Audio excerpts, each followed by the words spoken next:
नागपुरात झालेल्या मुसळधार पावसाचा फटका आता डॉक्टर बाबासाहेब आंबेडकर आंतरराष्ट्रीय विमानतळालाही बसला आहे। मुसळधार पावसादरम्यान विमानतळाच्या संरक्षण भिंतीचा काही भाग कोसळल्यानं विमानतळ परिसरातील पावसाचं पाणी थेट लगतच्या वस्तीत शिरलं। त्यामुळे परिसरातील नागरिकांची मोठी गैरसोय झाली आहे।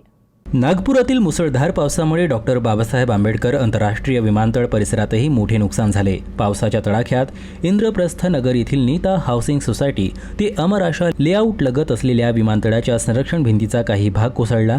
भिंत कोसळल्यानंतर विमानतळ परिसरातील पावसाचे पाणी थेट निवासी वस्तीत शिरलं। त्यामुळे नीता हाऊसिंग सोसायटी आणि अमर आशा लेआउट परिसरात मोठ्या प्रमाणावर पाणी साचलं आणि नागरिकांना मनस्ताप सहन करावा लागला।